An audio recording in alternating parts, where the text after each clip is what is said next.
ഓണം കഴിഞ്ഞാൽ ഞങ്ങൾ ഓണാട്ടുകാരക്കാർ കാത്തിരിക്കുന്ന ഒരു ദിവസമാണ് 28 ഓണം. നമുക്കങ്ങനെ പ്രത്യേകിച്ച് വലിയ ആഘോഷങ്ങളൊന്നും ഇല്ലെങ്കിലും പെട്ടെന്ന് രാവിലെ അപ്പി ഇങ്ങോട്ട് വിളിച്ചിട്ട് പറഞ്ഞു ഞങ്ങൾ ഇന്ന് അങ്ങോട്ട് വരുന്നുണ്ടെന്ന്. ഇനി അപ്പി എന്ന് പറഞ്ഞ് ഞങ്ങളുടെ ഇവിടെ ഉള്ളവർക്ക് അച്ഛൻ്റെ പെങ്ങൾ, അതായത് അപ്പച്ചിയാണ് അപ്പി എന്ന് പറയുന്നത്. നേരത്തെ ഒരു വീഡിയോയിൽ അപ്പി എന്ന് ഞാൻ പറഞ്ഞപ്പോൾ അതിൽ കമൻറ്റിൽ ഓരോരുത്തർ ചോദിച്ചിട്ടുണ്ടായിരുന്നു അപ്പിയോ അപ്പിയോ എന്ന്. അപ്പോൾ അത് ഒഴിവാക്കാൻ വേണ്ടിയിട്ടാണ് ഇങ്ങനൊരു എക്സ്പ്ലനേഷൻ. പിന്നെ അങ്ങോട്ടുള്ള കുക്കിംഗ് ഒക്കെ വളരെ പെട്ടെന്നായിരുന്നു, കാരണം ഒട്ടും പ്ലാൻഡ് അല്ലാത്തതുകൊണ്ട് നമ്മൾ രാവിലെ തന്നെ ഒന്നും സെറ്റാക്കിയിട്ടില്ലായിരുന്നു.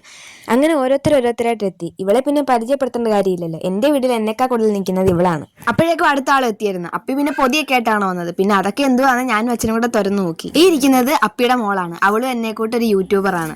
പിന്നെ എല്ലാവരും കൂടെ കുറച്ചു നേരം വർത്താനൊക്കെ പറഞ്ഞ് ഫോട്ടോ ഒക്കെ എടുത്തിരുന്നു. അപ്പോഴേക്കും ഊണ് കഴിക്കാൻ സമയമായി. പിന്നെ ഞാനും അച്ഛനും കൂടി ഇല വെട്ടാൻ പോയി. ഇലയൊക്കെ വെട്ടി കഴുകിക്കൊണ്ട് വന്ന് നമ്മൾ കഴിക്കാനിരുന്നു. പായസം അപ്പോഴും അടുപ്പിൽ ഇരിക്കുന്നതേ ഉള്ളായിരുന്നു.